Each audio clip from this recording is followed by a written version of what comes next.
Okay.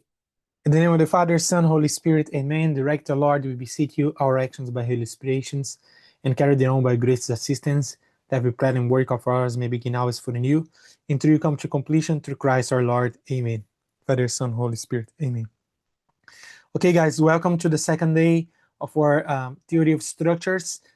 So last night, I posted the first lecture on YouTube. So I create a playlist on YouTube where I'm gonna post the lectures probably every night. Once the Zoom is done, like saving it on the cloud, I'll download and post on YouTube so you can watch it later. For those who are watching it, the recording, just keep in mind, probably every night after class, I'll post it. Okay, I'm not a YouTuber, but if you want, you can subscribe to the channel, and then that way it's gonna notify you to we have a new video or a new lecture. Okay, for those who are live here with me, I still didn't figure it out how to see you guys when I share my iPad screen. However, I figured it out how to see the chat. Okay, so please write down, type any question that you have, or you can just stop me, turn on your mic, and then ask me any questions. Okay, and if I ask for some feedback or some okay, yes, you can also type, just for me to feel that we are the same page. Okay, so please use the chat that I'm going to be able to see. All right.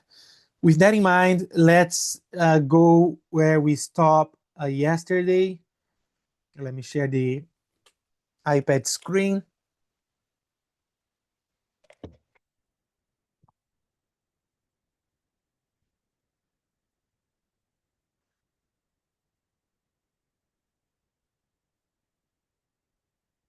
Okay. Can you guys see it? All good? Yep. All right. So we stop here. We just to finish the introduction and some review, we talk about loads, structure loads, load combination, and we stop here in lateral resistance system, how we have some elements on the in the structures that help us with the wind, with the earthquake, meaning the lateral load. Okay, then going to the next one here, idealized structure elements. Okay, as you I mentioned those in statics, and you know have been working with it this past year. We have some idealized structure support and connections. Okay, in the engineering world, we idealize a lot of things. Okay, one of those are the connections. Okay, the connections. I mentioned those, you already know. We have connections that we call rollers. Another one that we always use is the pin connection or the hinge connection, and the fixed support. And each one of those connections, they create some reactions because they restrain the movement or the rotation in the structure. Okay, so the structure engineering has the ability to model or idealize a structure, support, and connections. So every time that we're going to design a house, design a building, okay, and we have those connections between elements, that's the job of the structure engineering to idealize those connections in order to be able to calculate. Okay, so we have right here once again connections that create just one reaction.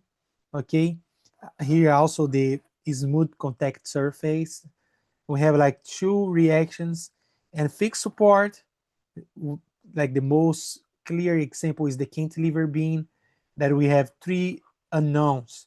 Okay, three reactions: force in y, x, and also the moment. Okay, just review what we saw it. And Bruno, what is this looks like in real life?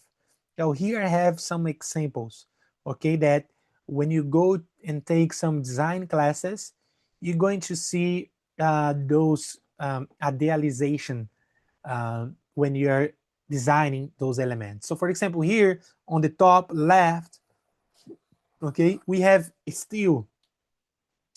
And whatever we have this kind of configuration, we say we idealize this as a pin support, okay, because it's restraining the movement in y direction, is restraining the movement in x direction. However, as you can see right here, it allows to rotate this member, okay, so the moment is not being restrained, okay.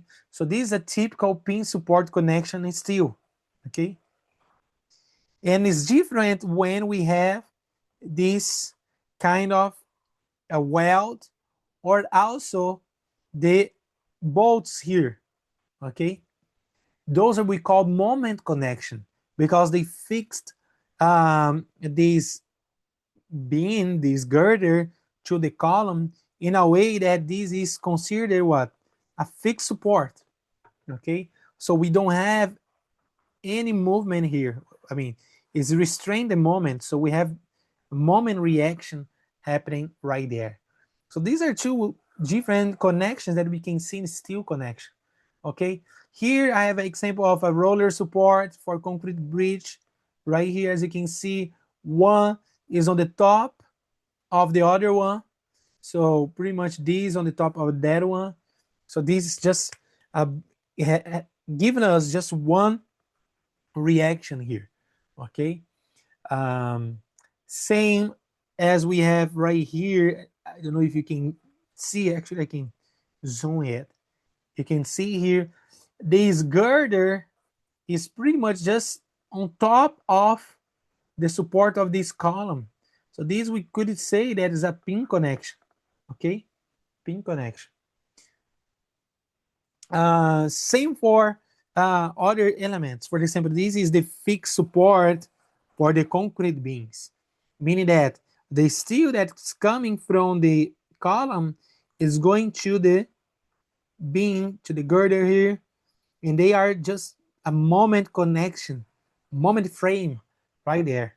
Okay, so when you analyze this beam right here, we could say that this is a fixed support.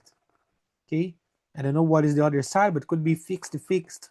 Okay, and fixed support once again here in the concrete.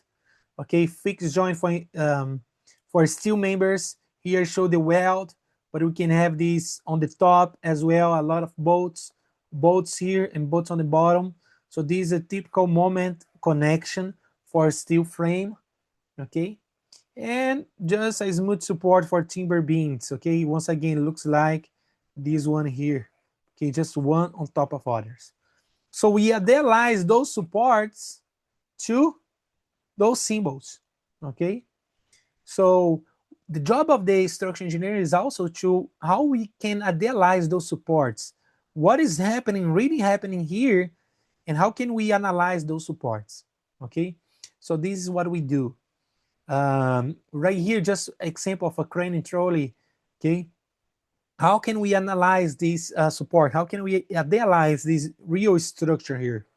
Okay, we have I-beam, I-section, steel frame here. And what we can do first, let's forget about the thickness of the two members, okay? Because when you analyze the reactions, we don't care about the thickness of the members. Of course, when you go up for stress, and then we need to analyze it, okay? But here we just analyze it, okay? What do we have? Okay, just two dimension, okay? Let's assume B as a rigid, okay? Rigid connection here. That is this bracing, okay, this bracing, even though this could be just connect here, this bracing does not allow the moment to rotate, so we have a moment reaction over there. Okay, so that's why we have this symbol here. We're gonna study this frame in this class. Okay, so you may be kind of wondering how to do that. We're gonna do it in this class. Assume A is a fixed support. So right here, we have it pinned to the ground and also kind of a bracing there. So fixed support, okay, fixed support. And we can exclude, we can delete these details here. Just put the force over there, okay? So the idealized structure from this, we move to this one, 2 lines, concentrate force, okay? And then we solve the problem. So our job, of course, much uh, different than this simple example, is to idealize structures. How can we analyze those structures? Okay. Other one that is very good to analyze, to idealize, and this is pretty much what we do. Okay, it is the floor systems. Okay, so this one is very important. Okay, so for example, here is steel frame example as well. Let's say this is a concrete floor. Okay, and then we have the girders. Okay, the girders. We have the joints with our truss system here. Truss, truss, truss, truss. And we have another girder there. And then we have steel column here and there as well. So right here, you can see the columns. Okay. You can see the girders. Okay. And then right here is going to be the joints. Joists. Okay. And those truss, they're going to be just on top of those girders. Okay, so it's reasonable to assume pin or roller connections. Okay, it's reasonable to assume this pin connection or roller connection is not going to be fixed because it's going to be just on the top. So this is how we move from this view to a framing plane view and understand what's going to happen. You're going to see in a moment how we're going to use this framing plane view to analyze the load that's going to be on top of this truss or this joist. Okay, so this is our job. Another one here for floor system. Now this one is just concrete. Okay, concrete, concrete, concrete, reinforced concrete construction. Then we concrete everything here. Okay, now this becomes just one. The connections here are just like fixed connection. Okay, right here, as you can see, fixed connect beam is, oh, this is for steel. So I have steel on this side showing like the fixed connection and overhanging beam. But here we have the concrete one. Concrete one, once you talk about this part, if you take a look at this one, you're gonna visualize this frame like this. Okay, you're looking at this direction. We're gonna understand that those points here, those connections, they are rigid. Okay, and what happened when we have rigid? The moment transfer to here to there. Okay, there is a moment over there. Moment. Then we're going to understand those. Okay, so some idealized structure. And then here, I think the last thing I want to touch before we go to do a review and then jump to the other lecture is the tributary loadings, or here, tributary areas. Okay, this is an important concept inside the structural engineering world. You're gonna review this concept in concrete design, also timber design, steel design. You may review it or not, but concrete, I'm really sure they review these tributary areas. Okay, and what does it say? When a flat surface, take a look, when a flat surface such as wall, floors, roofs are supported by a structure frame, it's necessary to determine how the load on this surface is transmitted to various structure elements used for their support. So take a look at this slab here, this framing. We have the columns, as we learned, columns, okay? And probably those are girders. okay? And I have the joists, okay? Could be truss, steel trusses, okay? Now, we talk about live load, talk about dead load, those gravity loads. How can I calculate how much load is going to be on top of this truss, on top of that truss, or um, these joists, these beams? How can I do that? Well, there is some way. This is the tributary area, okay?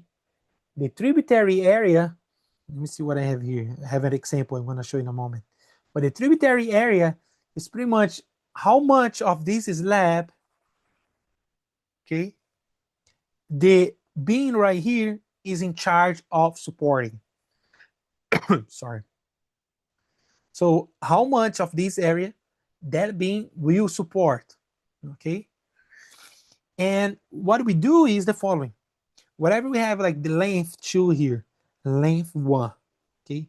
When 2 divided by 1 is greater than 2, meaning this is double of that at least, we say that this one is a one-way slab. One-way slab, meaning the load here is going to be the following. These parts, okay, they're going to be like this. They're going to put load on those like this. I'm going to put load, let me draw, on the beams like this. Okay, load, load, load, load, load, load, load, load. Same as this side. Load, load, load, load, load, load. Okay, these are one-way slab. One-way slab. They're gonna do like this. And Bruno, how can I calculate this then? Well, we have a rule that for this area here, half of this load goes to this girder, for this beam, sorry, and half of this go to the other one. So that's why one slab, just half and half. Half of this area go here, and half of this area go here as well. So all of this area in dark blue is being supported by this one here. Okay, this blue beam here. Okay, this one is supported by this. Oh, okay, this one here is supporting all of this. All of this. Okay, that one, yellow. Can I do that? No. What is the yellow one? Yellow. This yellow is being supported by this one here. Okay. And then the pink one, let's say the pink one, is being supported by the red one here. Okay. So that's how we calculate how much load is going on top of the beams. Okay. We use the tributary area. Okay. We have the space in between beams is divided in middle, and half of it goes to the one side, half of it goes to the other side. Now this change when you're talking about the two-way slab. In two-way slab, okay, the load here is going to any place, okay, right here is going to over there, there, okay, going in two ways, okay, here and there, but also here and there, okay. And how we do that? Well, to do that, we divide this kind of symmetric, okay. I'm gonna show you some examples, but we have this uh, dark blue, all this triangle being supported by this beam right here, okay. So for example, that's why guys, that's why I think in statics I touch it. I don't remember. But that's why sometimes we have beams. Okay, we have beams like this with what? Triangular loads. You guys remember that? We're gonna use some of these in this class. Triangle distribute force. Okay, that's the shape. Okay, it's not because I was putting some shapes over there. Just they exist. Okay, they exist. For this one, for example, right here, this one, of course, we have here, and then a distribute load. Distribute load. Okay, the way that we know. But when we have triangles, that's the way. The tributary area also works for columns. Okay, for example, here columns. Okay, as you can see here, if you put like coordinates here, like this.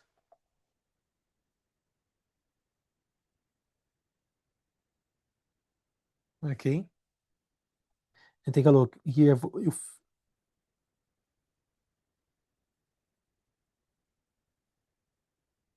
And that's it.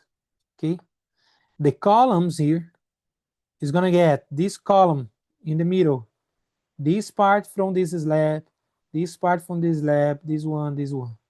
Okay, for this here on the corner, okay, it's gonna be this part, this part, this part, this part. Okay, and then we have this.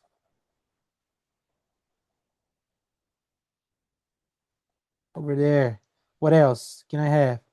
This.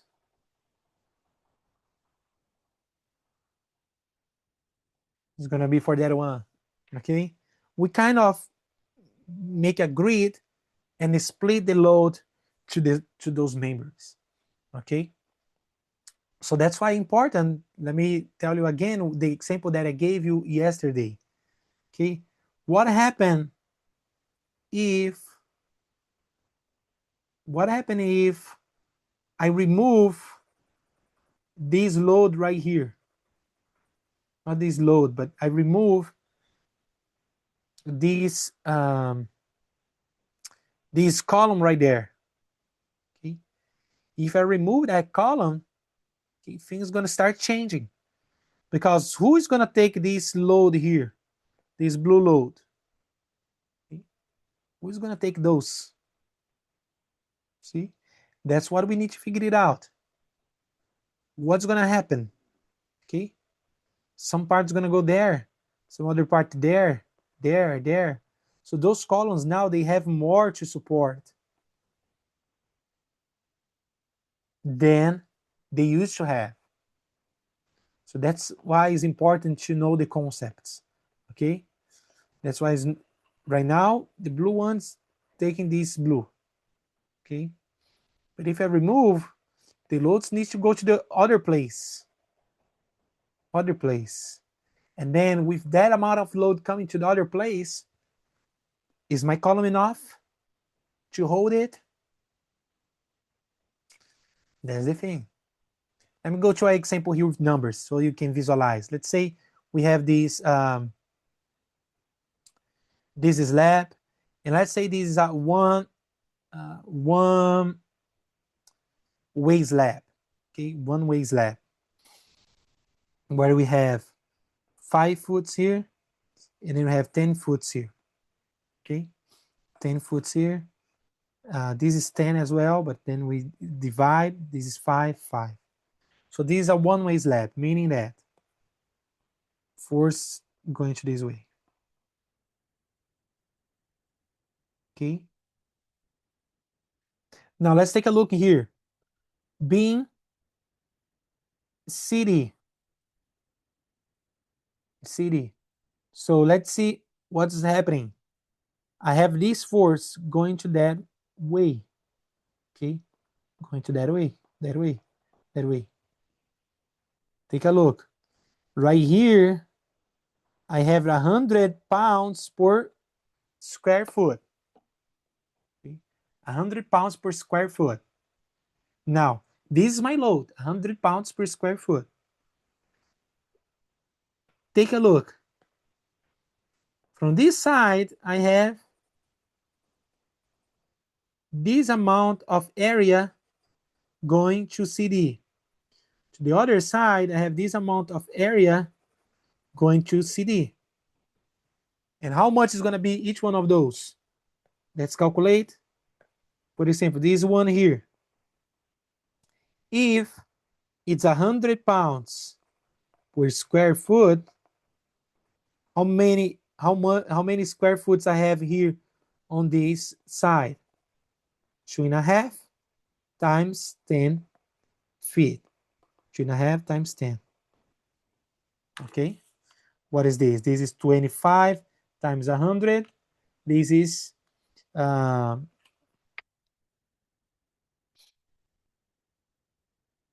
200, 2,500. That's it. Yes, 2.5 times 10 times 100. 2,500. Okay, this 2,500. Now, to the other side as well. Okay, I have the same thing, 100 pounds per square foot times 2.5 times 10. Okay. I have another 200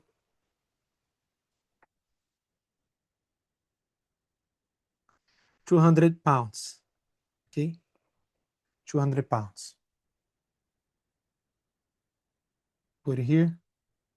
200, 2,500 pounds. Okay.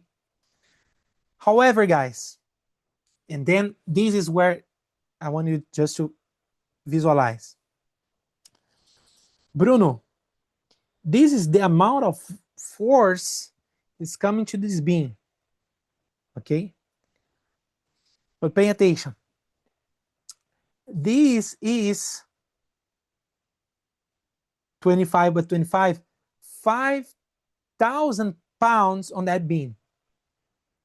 But the way that we calculate in order to idealize the beam is not like that, because this is the total amount. Okay, if I sum it. The correct way to think about it is, as you see here, this should be a distributed force, because this 2,500 pounds is not going at just one point. If I calculate like that, where should I put this 2,500 pounds? Okay, so it's not like that. Okay, so what we do actually is the following. Okay, instead of multiplying times 10 here, let me show you again. Okay, so I want you to understand. I'll multiply by 2.5, which is this width of the tributary area, and I'll get 250 pounds per foot. Now it makes sense, make a little bit more sense, because the load is distributed over the length of the beam. Okay, same for this one. If I calculate like that, okay, I have 2,500 pounds. Like the total one is going to be that. However, the way that I analyze is a little bit different. Okay, I want the distributed load on that beam. It's going to be 250 pounds per foot. Okay, and with that 250 plus 250, that's where I got 500 pounds per foot. And that's how I analyze the structure CD. Okay, did you guys got the change that I made? It's pretty much, I'm analyzing beam, I'm analyzing this force that is distributed over the beam. I cannot just put the force just as one singular point. Okay, because they are being distributed over the entire length. The entire length we have slab. So that's why we analyze, okay, our calculation as a distributed load. Okay, With that, we have 500 pounds per foot. With that, we have 10 foot. We can now analyze this. We're going to find the reactions. 200 pounds, sorry, 2,500 pounds, 2,500 pounds, okay, in CD. Now, for this, okay, for this girder, once we analyze AE, as you can see here in the bottom, AE we have now is a little bit different because all the load from the slab we put on the beam. As you can see here, the load is going to the beam. And to the girder is coming just the reaction from those beams. So that's why we have a reaction here in the middle, 2,500 pounds. And those are 1250. Why? Because just half of the area, half of the area. So this is how we analyze the beam AE, the girder AE. And that's how we're going to analyze it. Okay. And then once we analyze it, okay, what we have here at the end of the girders, we have the columns. So the reaction that we get here, the columns, here on the supports, is going to be the force in the columns. Okay. Sounds good. So that's the way that we work. You're going to revisit it in concrete design. Okay. Always working with this tributary area, trying to find this tributary width, okay, when we're talking about slab, in order to put the distributed force on the beams, find the reactions, then go again, find the force on the columns. What happened?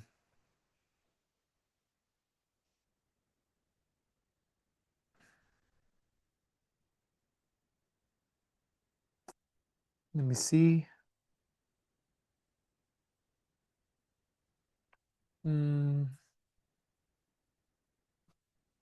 My iPad, let me see.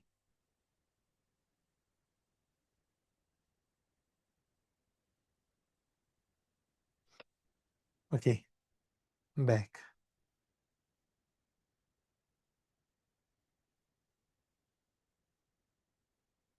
All right.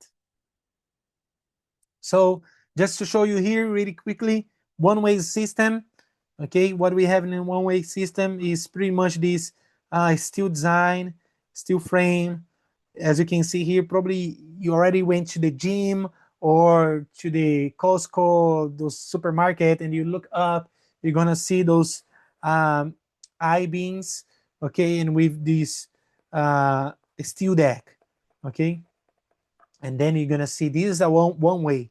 As you can see, I'm gonna put the load on those points here, like a distribute load. Okay, you have distribute load all the way here.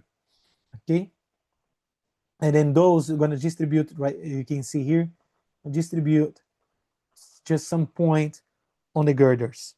Okay, same as we have for two-way system. Okay, here I'm not gonna do the calculation, but if this is a 10 by 10 two-way system, okay, concrete, I'm gonna split here, and then we're gonna have this triangle load.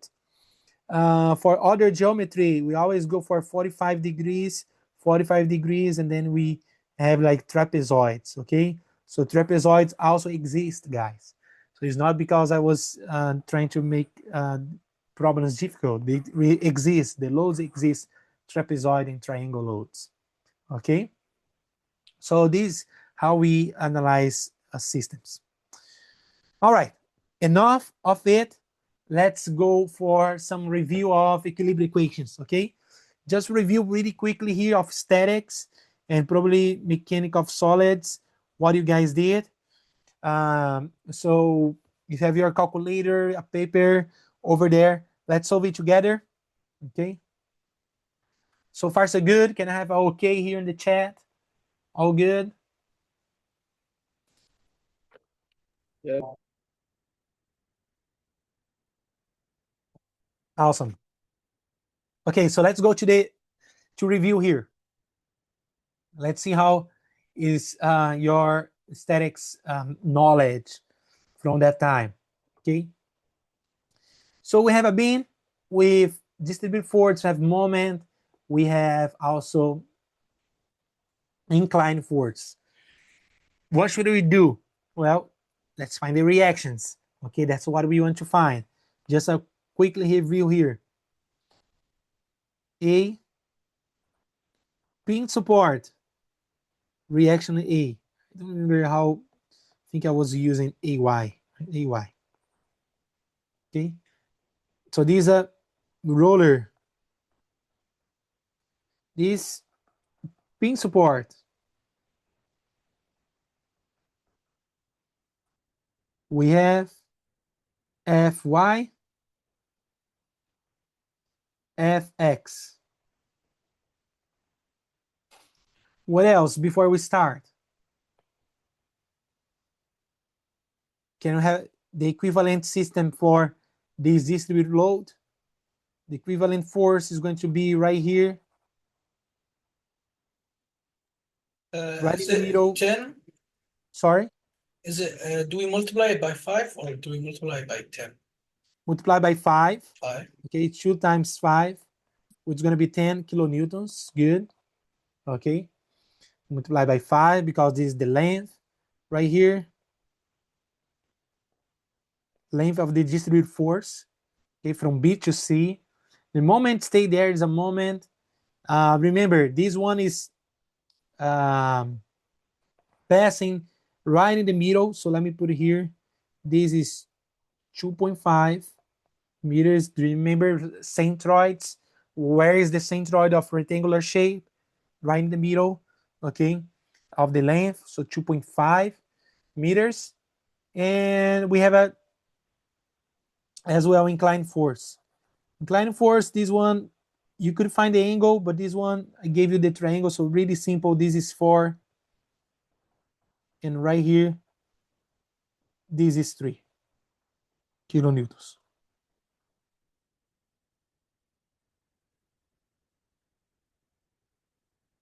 All good? Let's solve it. I don't know. I put it here the same, but I think I can solve everything here on the bottom. I don't need to go to the other slide. Equilibrium equations. What do we have? Sum of the force in X should be 0.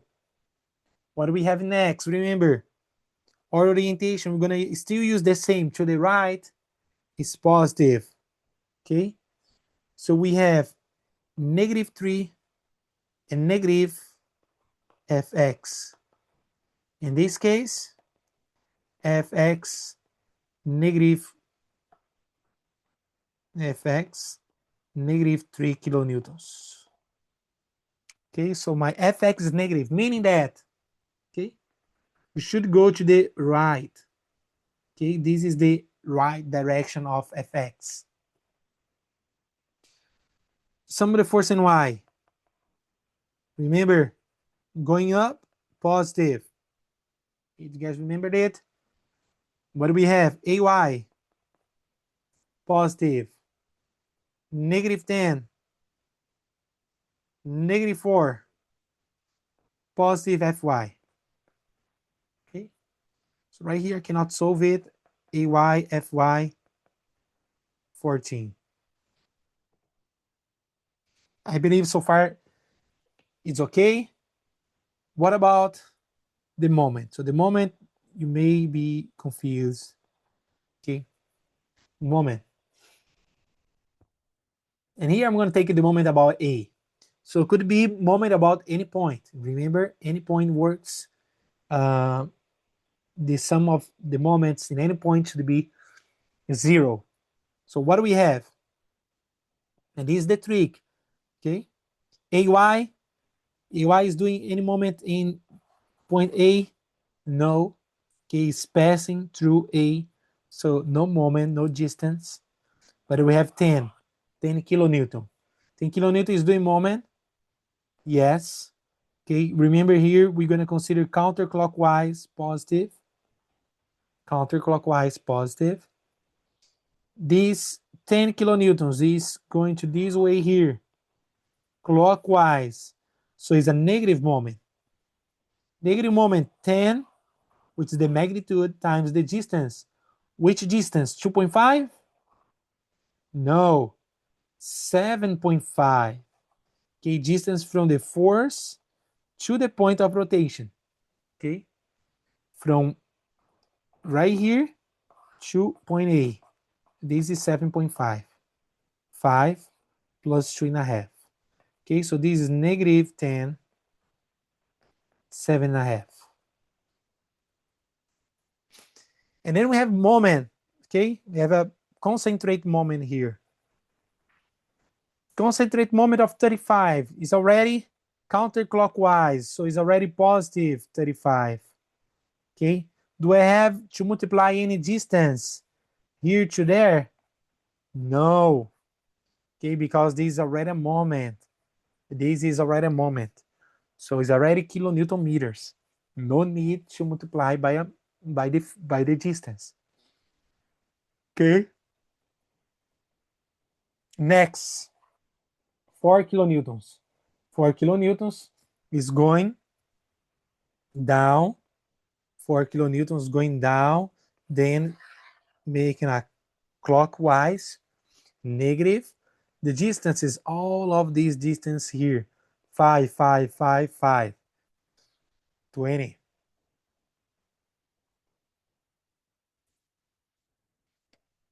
Is 3 doing any moment? No, because let's assume that it's passing to this point A. Okay, let's assume, let's forget about this, the thickness of the beam. Same for Fx. Okay, let's assume that's passing through A. Let's not consider the thickness of the beam.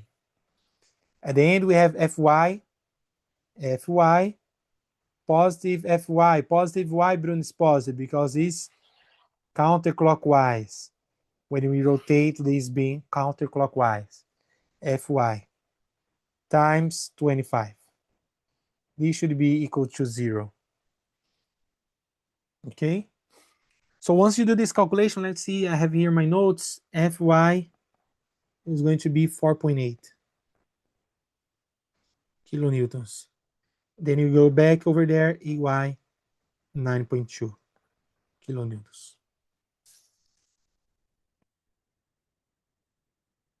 Sounds good? All good, guys? Okay.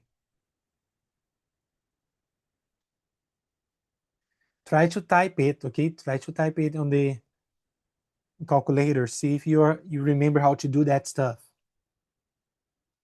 We're gonna do a bunch of equilibrium equations, okay? Every single time. We start every single probe using equilibrium equations. Those one gonna be forever, okay? So please make sure to understand. Most of the time, they're gonna be the first step to solve a problem, just the first step, okay? This is what we used to do in statics, and it was just like this. But now this is just one step, okay? We have much more coming. Sounds good? If you have any questions, please let me know. So this one, nothing here. We already solved it. We'll go for the next one. Okay, here just put here just to review the trapezoid one, triangle one, and also the fixed support. Okay, few things just to refresh our mind. So right here we have distributed force 15 kilonewton per meter, 5 kilonewton per meter. Okay, and then we need to find out the reactions. Where are those reactions? Well, right here you can see is a fixed support, meaning that we have AY, we have AX, we also have MA. Okay, we have three reactions. It's a fixed support.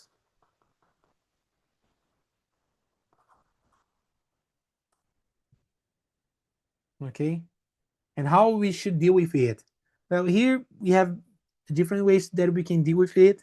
I think the more straightforward one is to actually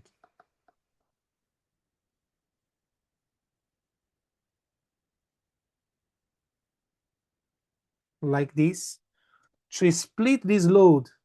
Okay. Ooh, it's not. I think I have a ruler here.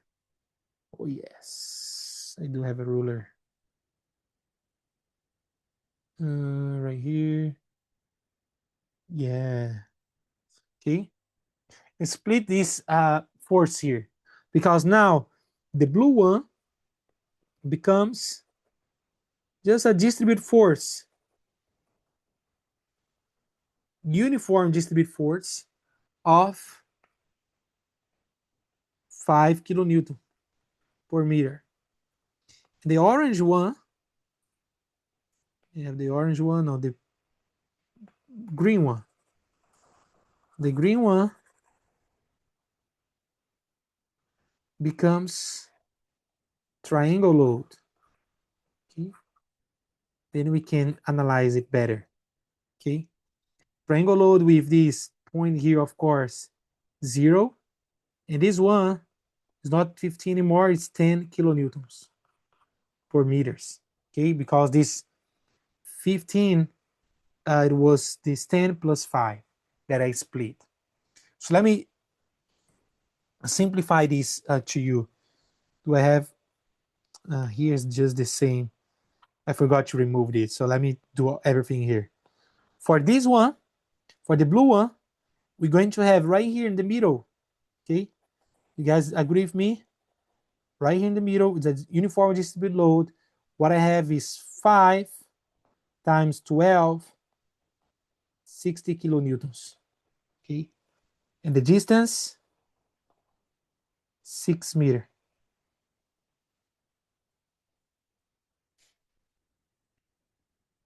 Okay,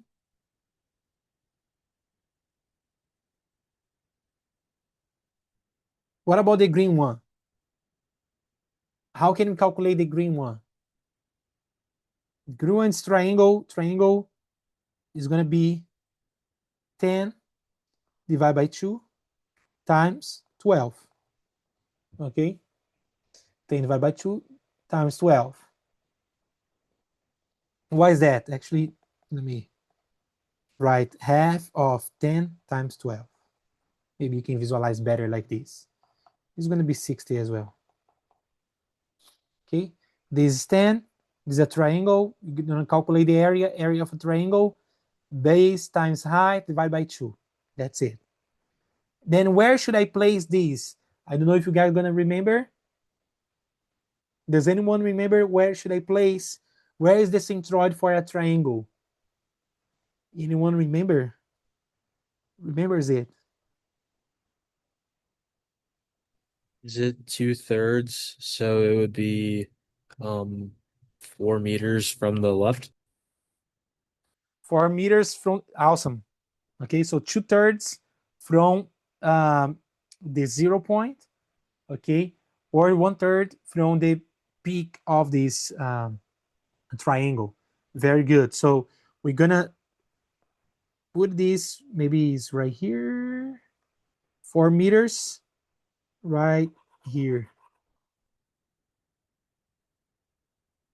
Okay, this is the green one. So this is 1/3 of 12, which is going to be 4 meters. Okay, coming from the side of the triangle.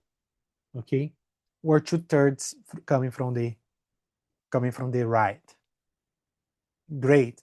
So this is what we have. Okay, in order to solve this problem. Um, I'd love to remove this one here. Let me see if I can just to do the following.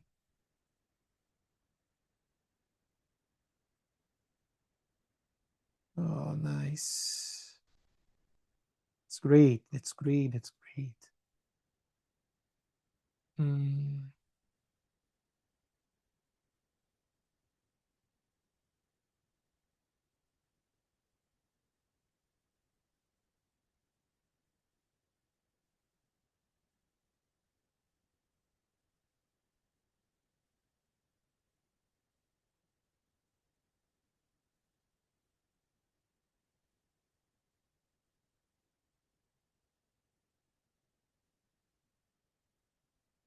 All right.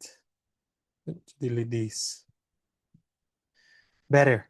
So we can just draw like the kind of the free body diagram here.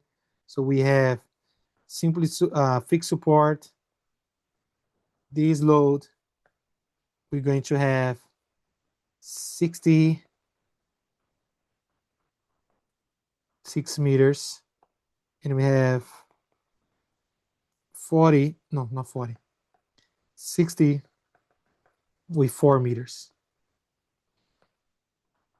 AY, AX, MA. Great.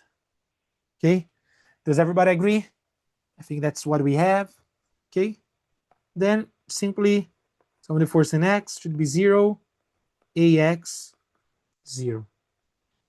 Sum of the force in Y should be 0, AY positive, negative, negative, 0, AY 120. And finally, MA should be 0. Okay. The MA here I consider as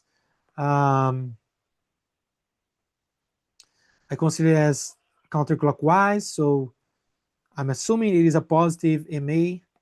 Okay. And then what I have, the first one, negative 60 times 4, negative 60 times 6 should be 0. And what is negative? Clockwise. Clockwise. Okay. At the end, MA is going to be 600 kilonewton meters.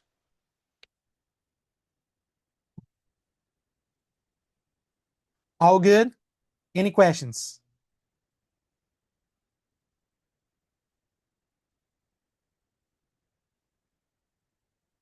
No?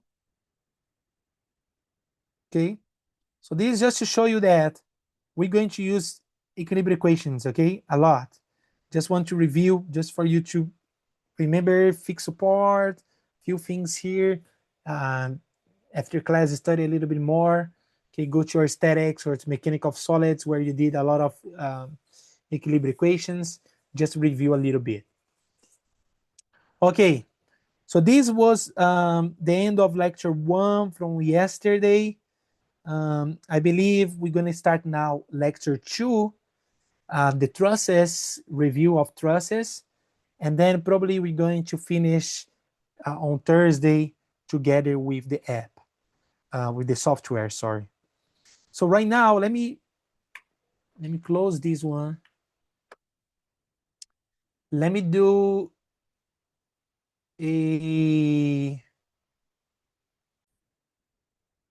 okay, come back, recording. So let's go for the other lecture. Lecture number 2, we're gonna review trusses now. And let's go for it, okay? Okay, if you have any questions, please let me know in the chat as well. Analysis of trusses, okay? So we did some truss analysis in statics. I don't think we covered it in mechanical solids, but here we're gonna do a few things again, just for us to review and maybe have some different view of trusses, okay? So a truss is a structure composed of cylinder members joined together at their end points. The members commonly used in construction consist of huge struts, metal bars, angles, channels. Okay, we can use in roofs or bridge. So right here, I brought 2 examples. Okay, for roofs, as you can see here, and how we have been using trusses. Maybe you didn't stop and saw what it means to have truss analysis. Okay, for example, we have this truss in a roof, and I don't know if you remember, when you analyze truss, all the points or all the force are being applied on the joints. Okay, so this is one of the requirements for the truss system. Okay, all those force are being applied at the joints. That's what we did. Okay, And how we make sure we are doing that? Well, we have the beams, okay, here, or the we call it purlins, okay, in rest, okay, on top of those joints. Okay, so the reaction of those purlins is kind of the force on those trusses. Okay, and once again, how we calculate the force on these purlins? Well, tributary area, this area here, and also this area there. All of these are going to be in the purlins. These purlins is going to be have reaction. Those reactions are going to be on the truss. Okay. So this is a truss system, and right here you can see the bracing, the knee bracing, helping with the lateral force on this direction here. But we also have bracings helping with the lateral force coming from this direction. Okay. We also have bridge trusses on bridges, as you can see here. Truss system right here. Okay, a truss, another truss, the other side. Okay, and they are put together with some cords or things that we can have. This one for the bracing system as well. We have some trusses here, sway bracing, another truss that's going to help us with the lateral displacement, portal bracing, another bracing system that we can have. Okay, and Bruno, how the force is being applied on the bridges? Well, it's a little bit different. Take a look. Here we have the slab, the deck, okay, on top of these stringers, those beams, okay. Then this force is gonna go for this beam right there. This beam, as you can see, we have it's being supported by those cords right here, and those cords right there, the floor beam actually, the floor beam is being supported by this joint. Okay, so right here we have a force, force, force, force, force being applied at the joints, and those joints are being supported by this truss system right here. So it becomes a truss when you analyze in 2 dimension. Okay, so another example of trusses. Few more examples of trusses that we can have: scissors, Howe truss, Pratt. Okay, each one of them is a little bit different. Okay, well, you see those two, for example, right here. And I mean, Bruno, they are pretty much the same, like triangle, blah, blah, blah. But look at the orientation of these members. Okay, one is this way, another one is that way over there. So there is a reason why they are like this. Okay, one is in tension, another one is compression. So how you're designing your system to be a more like compression one or tension one. Okay, same for truss in the bridge. Okay, we have the same like a configuration, just coming this way here or that way over there. Okay. What else? We have kind of a combination, right? Kind of V, W here, watering with verticals. Okay. We have arcs on the bridges as well. Okay. These we can have in the roofs, Pratt, and also think here when we need more space in the middle. Okay. So trusses are everywhere. Okay. And different trusses exist. Now, how we design them? Okay. How we analyze it? Let's review it. Okay. We have some assumptions. First, the members are joined together by smooth pins. So every time here we see these pins here, okay, just smooth pins over there, they are just being put together in this pin connection, okay. And second one, so this pin connection. Loads are being applied at the joints. That's what I mean when I said we have load here, load there, load here, okay, some load coming here, load, they all being applied at the joints. Okay, these assumption for trusses. And then because of these two assumptions, they are pin connected and also the loads are applying the joints, what do we have? We have just axial force, okay? Axial force member, meaning, or we have tension or compression, okay? Tension, compression, okay? I believe everybody remember tension, elongate the member, okay? Compression, shorten the member. All right. So this is how we analyze it. And before we analyze, okay, we can have some uh, ways to see if, or first, we can solve it statically is statically determinate, meaning we can have like equilibrium equations as we do like only two equations of equilibrium for each joint, and we can also analyze if they are stable, okay, if they are stable, okay. So let's talk about determinacy first. For any problem in Truss analysis, it should be realized that the total number of unknowns, okay, unknowns includes the force in B number of bars and the total number of external support reaction. So remember, we don't know the force in the bars and the reactions, okay? We don't know those two, force and the reactions, depending how many reactions we have. Also, only two equations of equilibrium can be written for each joint. And if there are J number of joints, the total number of equations available for the solution is 2J. Okay? So we come here. If the number of bars plus the number of reactions are equal to the number of joints times 2, because I have two equations, we call this statically determinate. Okay? Meaning that we can go there and solve the way that I have been solving. Okay, so since statics, all the problems that I showed to you is statically determinate, because you can just use the equations of equilibrium, solve the problem. Okay.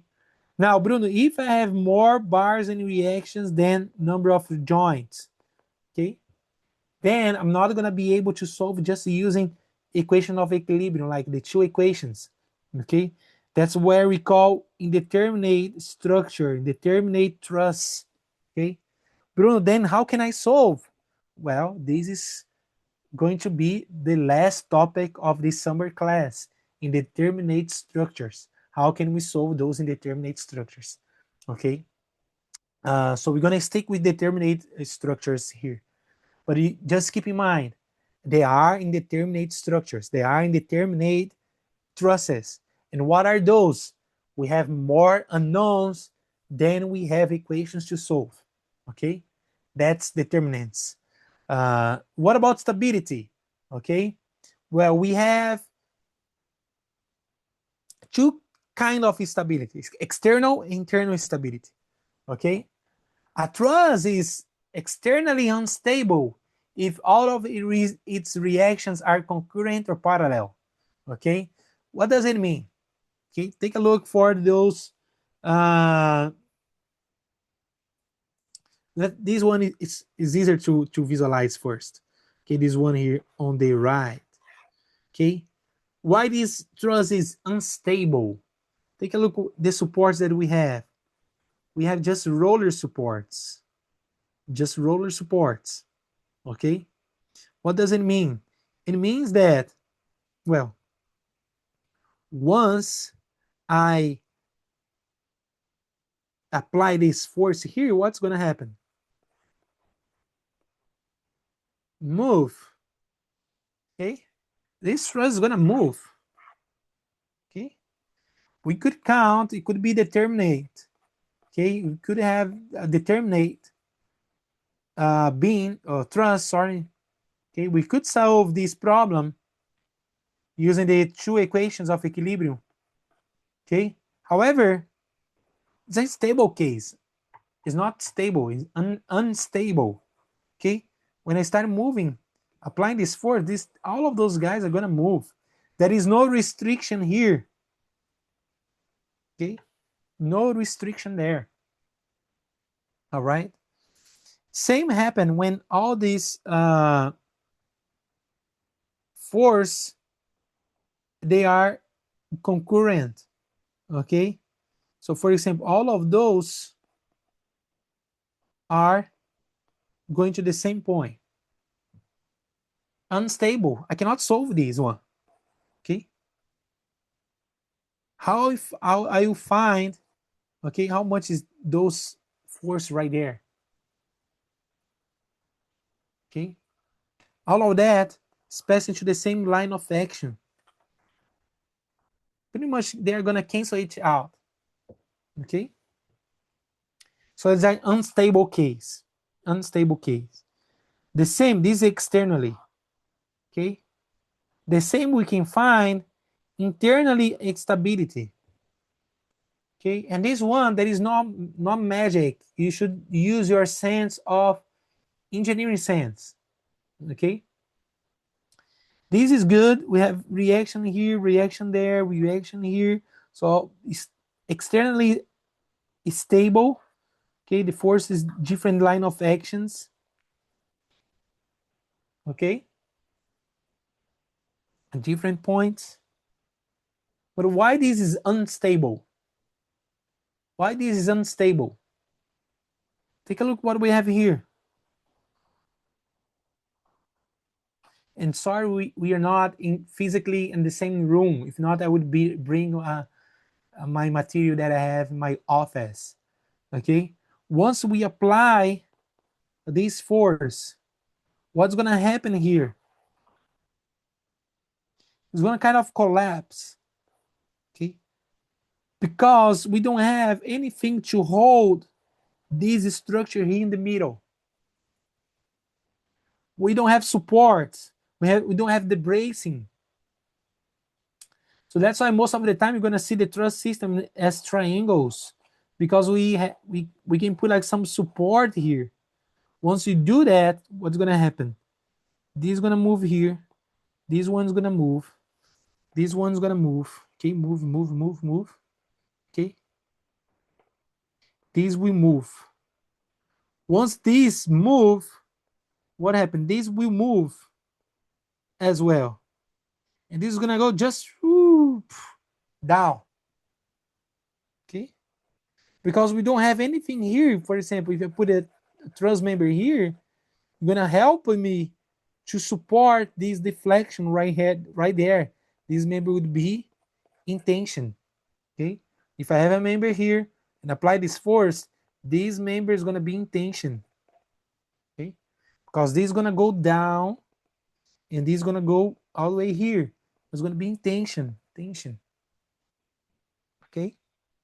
Those kind of stuff that I want you guys to see, to visualize here in this review. Okay. Sometimes just look at the force. We know what's gonna happen. We know if this one should be in tension, compression. Okay. And that's the kind of thing that I want you guys to visualize. Okay, once I apply this force, what do you guys think that these members are going to be? Okay, this is gonna go like this. What's happening with those members? What's happening with those members? So that kind of thing I want you guys to see. So just touching these, I'm not gonna go deeper. Determinants, stability. Okay, we need to check like if things are stable, not only solvable. Are they stable? Summary: if the truss has B bars, R external support, and J joints, if those are, I think I already mentioned this one here, equal, they could be statically determinate. If it is more, could be unstable if all the supports reaction are concurrent or parallel, or if some of the members form a collapse mechanism. Okay? Less, unstable. If it is equal, it's stable and solvable. Okay? Determinate. If it's more, indeterminate or unstable. If something that happened. Okay? So just for you to visualize what we can see in the Truss analysis. With that in mind, let's review now with numbers the method of joints. Okay, do you guys remember of the method of joints? You guys missed the method of joints?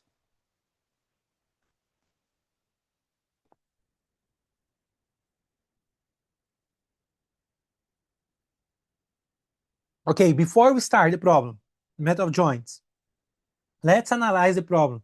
I think I did this something like that in the statics class. I want to do it right now because it's important. We analyze the structure. Guys, you are structure engineering. I come with this problem here for you, okay? I need to design those members. Can you guys, we have 3 members only.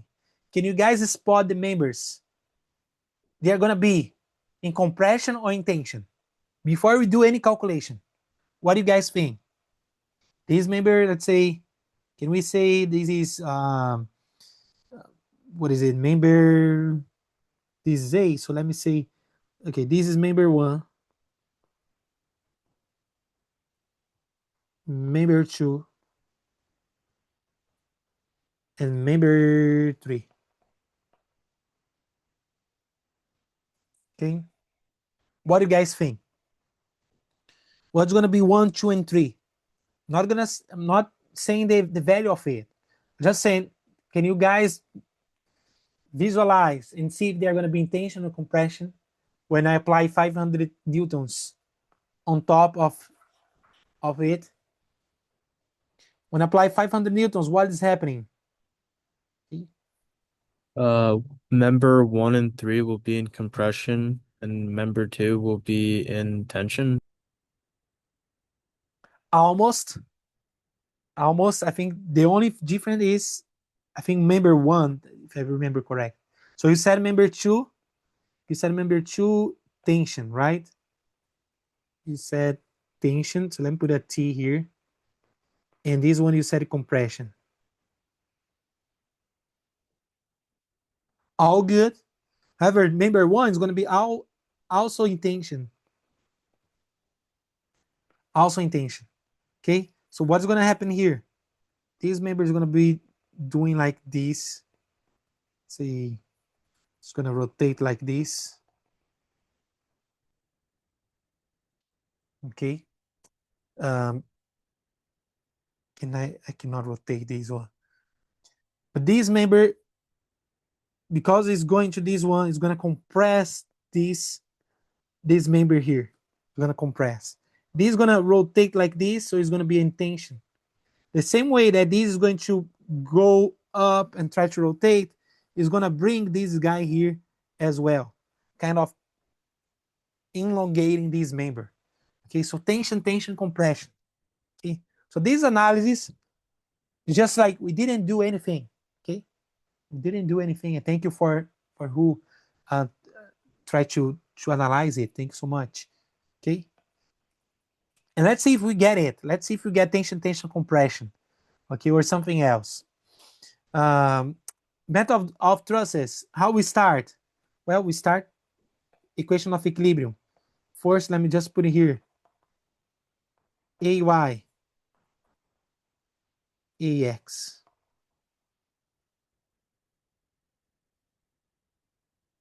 CY. Okay? Now, once again, just before we do any calculation, just look at the problem. Can you guys spot the direction of AY, CY, AX? The reactions, they're going to be in that direction that I draw, or is going to be something different?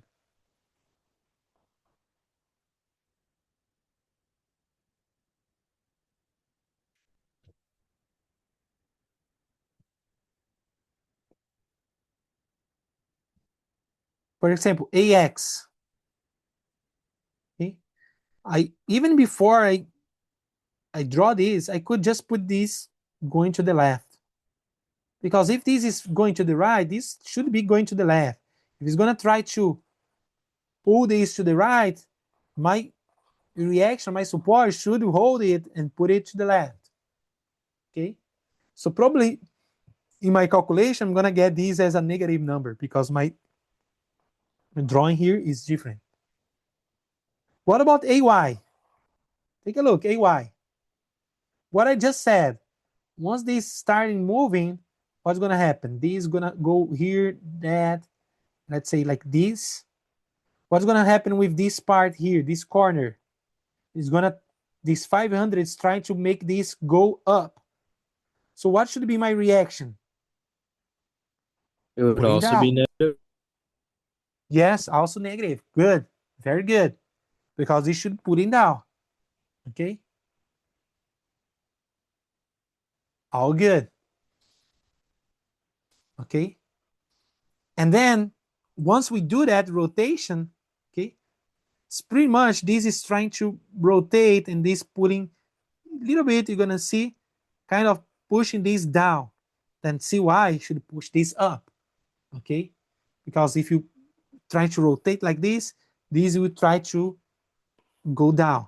Then CY is gonna go up. So let's see if you're gonna get this. Okay? So in our analysis, this should be negative, this should be negative. And this should be positive as right now. So let's do it really quickly. Sum of the force and X should be 0. Okay, this is straightforward 500 positive AY 0, sorry, AX 0 AX negative 500. Okay, no, just newtons. All good. Sum of the force in Y should be 0. Okay, AY plus CY equals 0. Nothing there. Sum of the force, the moment about A should be 0. Remember, counterclockwise is positive. What do we have? 500. Positive or negative about A? Clockwise, negative. What is the distance? 2 meters.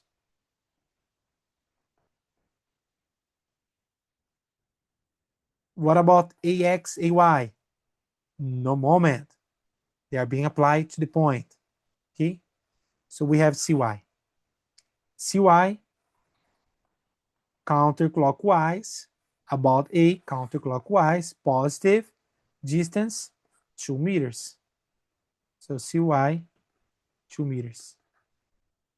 CY, 500 newtons. If CY is 500 newtons, so sorry, 500 newtons, AY should be negative 500 newtons.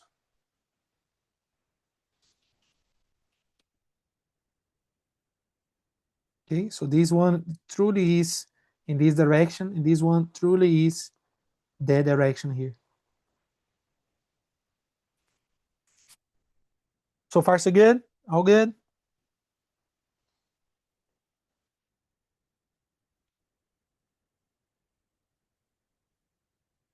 Now, joint. We talk about method of joint. You guys remember method of joint? Go joint by joint, joint by joint. Joint A. Okay, joint A. What do we have in joint A?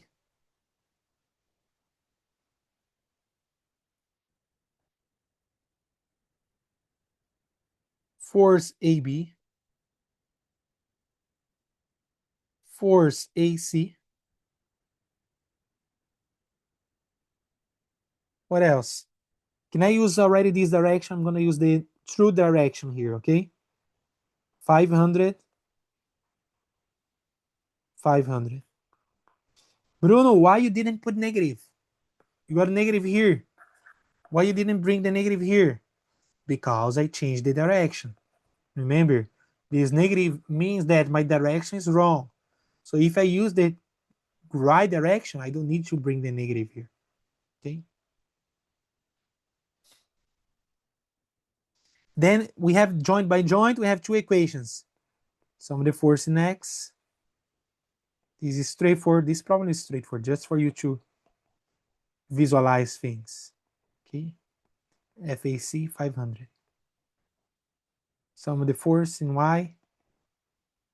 Same, FAB.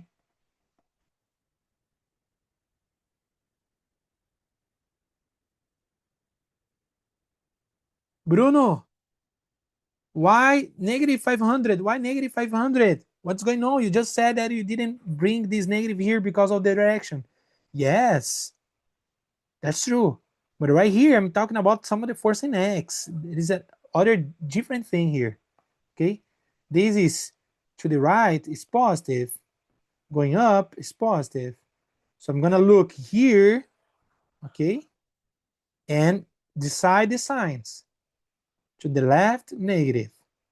To the right, positive. Going up, positive. Going down, negative. So those negatives not because of this. Okay, essentially. Of course, it matters because we change the direction here. Okay. Any questions? And look what we got. Look what we got. Positive and positive, meaning tension, tension. Okay, that's what we saw, tension, tension. Okay. Bruno, why you saying tension? Because I assume it was tension. I assume I didn't know those. I assume they are going outside in tension. Okay, tension this member. In that way, I got a positive. It means my assumption is correct. It's tension. Okay, tension, tension. For those member one, member two, and then to finalize joint. Let's say joint C. Then we can work with the reaction. What do I have in joint C? We have 500 right here. FAB, sorry, FAC is tension going outside 500.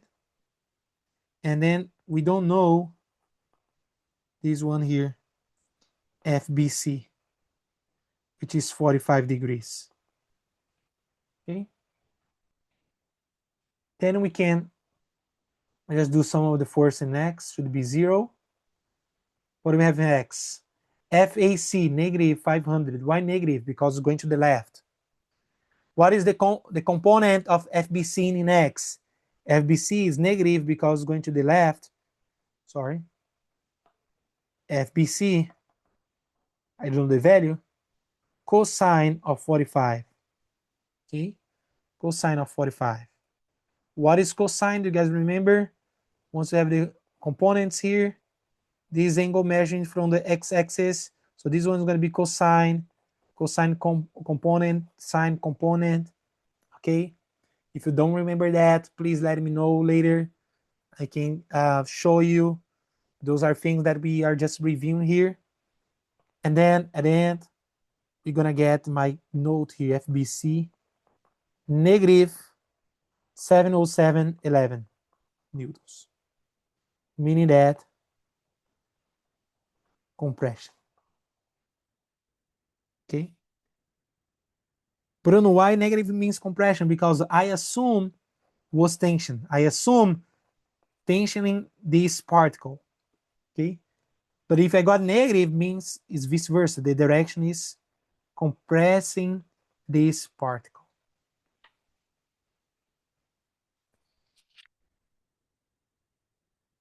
What do you guys tell me? All good?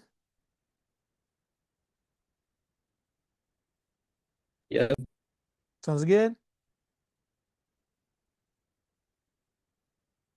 Okay, great. Okay, we have time for one more problem. Let's do one more for joints. a little bit different here with different angles, a little bit more complicated, so we can just be at the same page for different angles. Guys, in this, Bruno, we are just review. This is good because once we get to frames, you're gonna see like incline, angles, sine, cosine, all of those again, okay? So I really want you to remember this truss analysis um, to get the sense of analyzing those um, those members, okay? Um,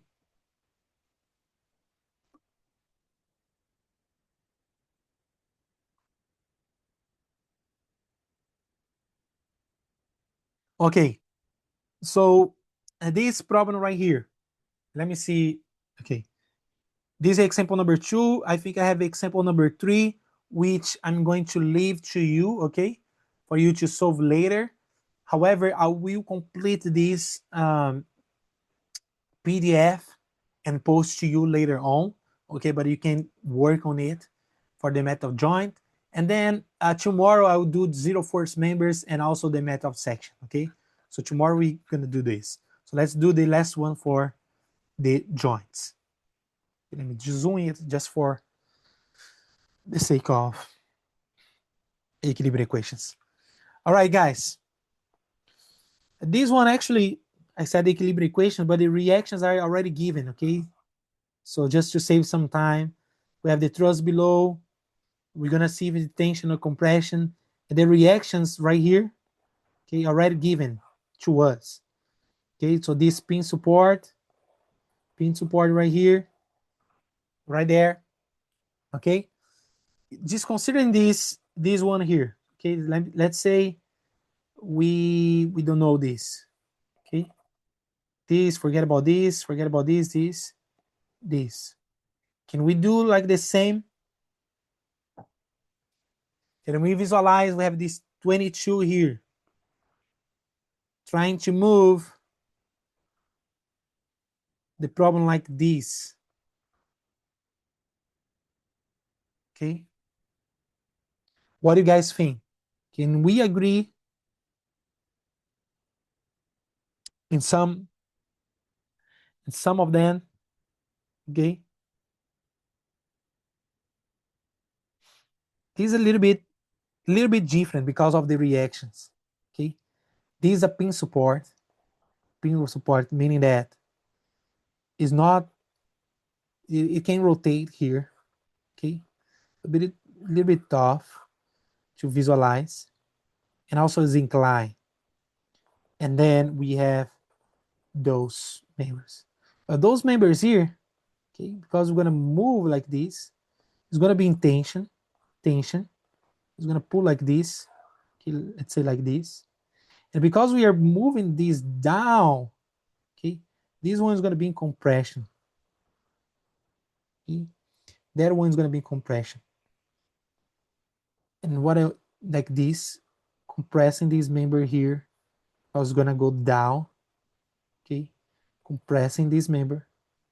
And once we compress this member, try to rotate, it's kind of, I don't know if you guys can visualize this. It's gonna be kind of cause an arc here. It's gonna compress this member, this right here as well. Okay. And this member is gonna be special. You're gonna see. I'm gonna save this member for later, just for you to start to visualize things. Okay. So let's start. We have the reactions. Let's start with joints. Okay. Can we start here? Joint A have different angles. Okay. Joint A, we have 24, 22, FAD, FAB. And we have this angle theta. How can we find this angle theta? How can we find this angle theta?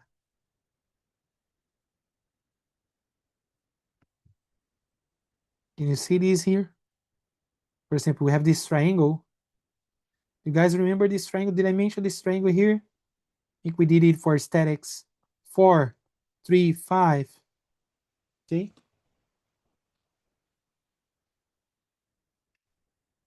So look, if we have parallel here, parallel lines, okay, like this angle alpha, 5 over here. This angle alpha, not alpha, sorry, theta, is going to be the same as this angle theta over there. Okay, so this theta here is the same as this one here. Okay, so we can find this theta. Theta is inverse tangent of opposite 3 over 4. Okay, 36, 87 degrees. Okay, that's a way we can use these triangles here and show us the slope, a similar triangle, to solve for the angles or to find the sine and cosine. Okay, we have been dealing with it for a little bit of time already. Okay, if you have questions, let me know later. I can show you. Okay, but this is something that we have been doing. So this is theta. With that in mind, okay, let me go a little bit faster here. Sum of the force in x equal to 0.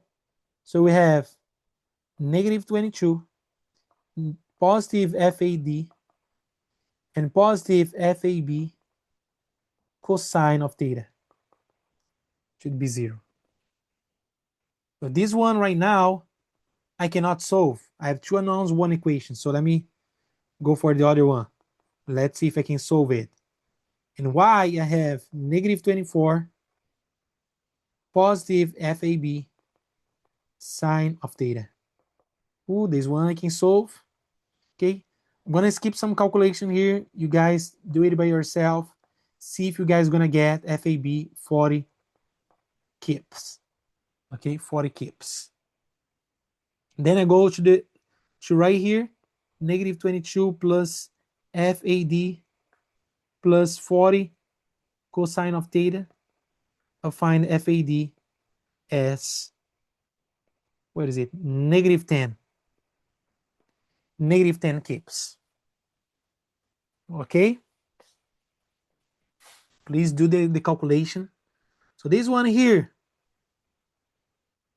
40 is in tension, positive, but this one is in compression.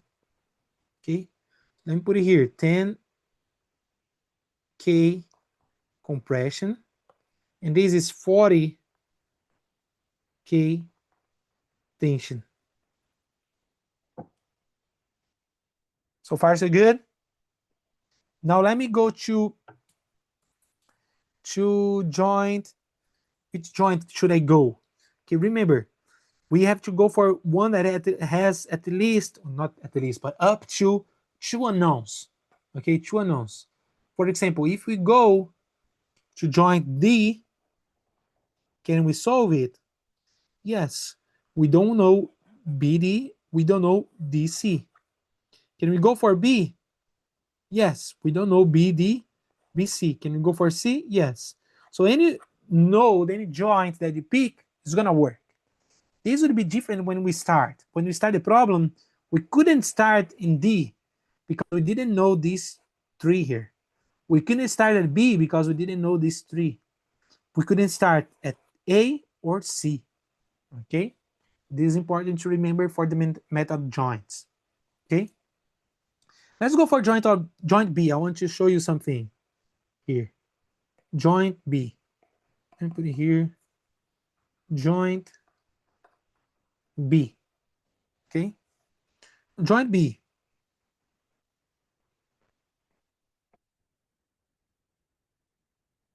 Take a look, guys. Joint B, I have 40 kip tension. So I know that's tension.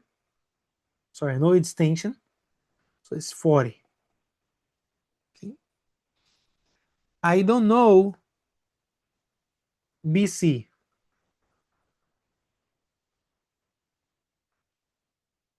FBC. I don't know BD.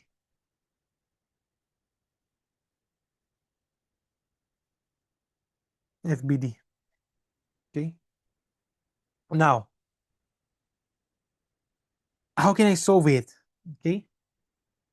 If my angle theta was there, okay, so my angle theta is this way here, okay, by the parallel rules. Okay.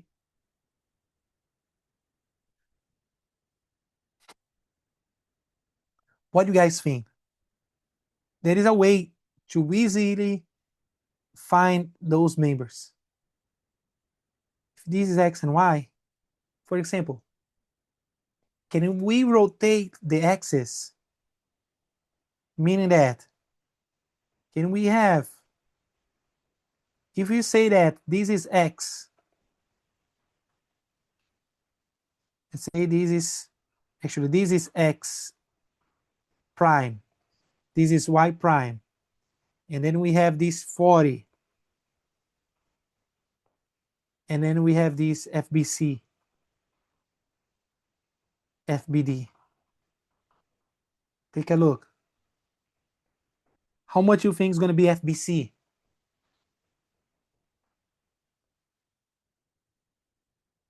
FBC is in the same direction of 40, but the opposite, okay? Opposite. So FBC, guys, should be the same as FAB. This 40 pounds, no pounds, sorry, keeps. 40 keeps. Okay, they are just the same direction. So if you're pulling this tension, okay, this member right here, this joint right there, I would tension these because just the same direction, same um, inclination. Okay, 40. And what should be FBD? FBD should be 0. Okay, if this whole 40 is being countered by this BC, I don't have anything here to counter. Okay? So FBD 0. Take a look. That's why I told you this would be special. Okay. So even though this intention, then tension, then compression, then trying to compression, this guy here is not doing anything. That guy is there doing nothing. Okay. Meaning that we can delete this guy. We can erase this guy, at least for this configuration. This 22 keeps right here. He's not doing anything to the truss. Okay, we could delete it and it's going to be stable same way. Okay, now last one for today. Joint D. Let's go for joint D. Joint D, what do we have? 10 in compression. Take a look. Let me use the blue color. 10 because it's in compression. Okay, 24 is the reaction. This BD is 0. Okay, so 0. Doesn't matter. I'm not going to put it over there. And I have one here that we don't know. So I will assume tension. That's F city. Okay.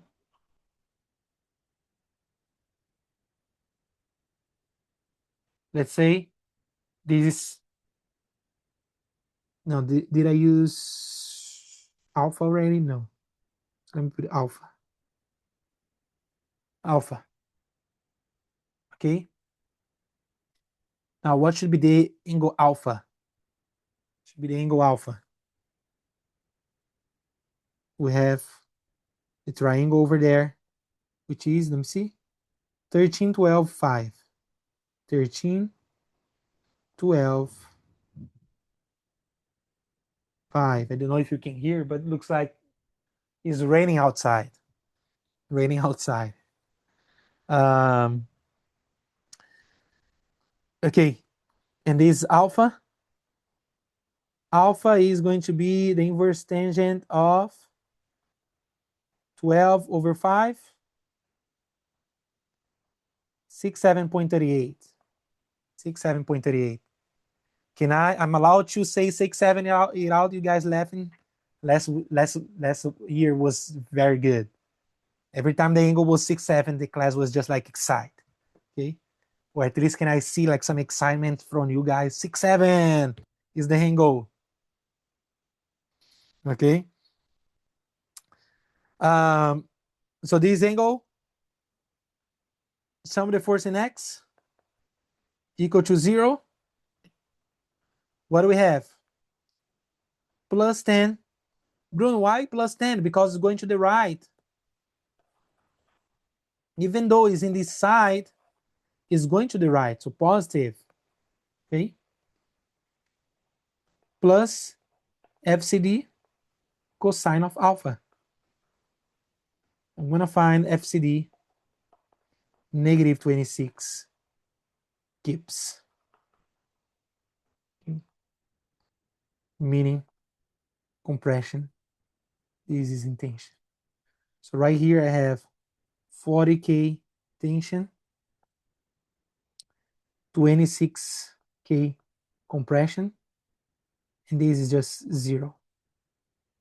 A zero force member. That's what we're gonna talk about tomorrow. Zero force member. We're gonna finish here. Any questions?